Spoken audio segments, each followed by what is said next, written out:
Je voulais être monteuse. Et ce que je fais actuellement, en fait, n'en est pas tellement différent. Puisque c'est un petit peu travailler dans les coulisses, travailler avec les images et voir ce qu'elles représentent entre elles. Les images à côté des autres donnent sens et donc ça peut faire une belle documentation. Je fais tout à l'envers. Je trouve un travail et ensuite je consolide par des études qui me manqueraient. Donc quand on peut faire des études avant, ça peut être une économie de temps aussi. Mais quand on reprend les études après, c'est intéressant parce qu'on sait exactement ce qui nous manque.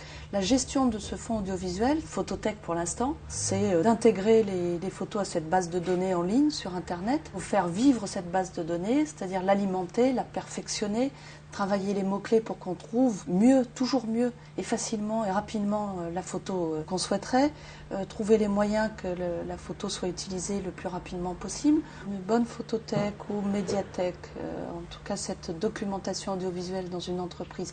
Ici à l'IRD, puisqu'on parle concrètement de cet exemple-là, ça représente véritablement une valeur ajoutée. Parce que ces photos sont confiées par les chercheurs. Et les premiers utilisateurs de cette base de données sont les chercheurs eux-mêmes, qui ont le plaisir de retrouver facilement leurs propres photos qu'ils n'auraient pas retrouvées dans leur cantine, leur grenier ou prêtées à un journaliste et donc jamais rendues. Et nous en sommes à 35 000 photos. On a beaucoup à faire, donc, de rendre accessible cette information. Nos clients sont les éditions, la presse écrite bien entendu, et puis la presse audiovisuelle qui a besoin de séquences animées. Ce métier, ça consiste aussi à valoriser l'image. C'est une lecture rapide de l'image, c'est le sens des images entre elles, et ensuite envie de les rendre accessibles, et de travail sur le mot aussi. L'image sans le mot, pour l'instant, ne peut pas être trouvée. Une autre qualité requise pour faire ce métier, c'est souplesse et d'être à l'affût des nouvelles technologies et des progressions. Donc il faut toujours veiller à évoluer. La séparation entre images fixes et images animées ne doit presque plus exister. Donc on gère plusieurs supports. Ça c'est une évolution, c'est pas une révolution, c'est une évolution normale. Donc tout naturellement, dans les apports de photos que j'ai quotidiennement ou de façon hebdomadaire, bien entendu, on va m'apporter toujours les belles photos de geyser en Amérique latine.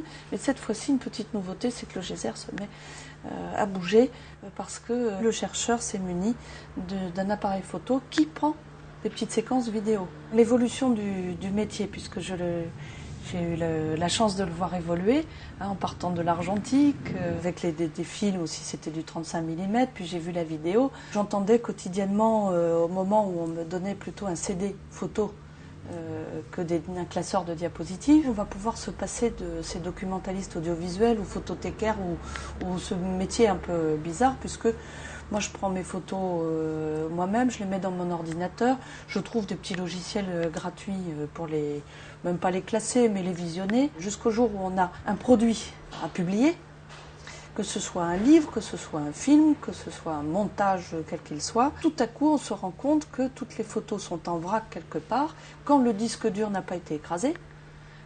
Donc on se rend compte qu'on a besoin de quelqu'un qui aimerait bien classer et qui s'y connaîtrait en images. Donc on a besoin de gens qui parlent sérieusement de ça, c'est-à-dire qu'il y a un secteur amateur et un secteur professionnel.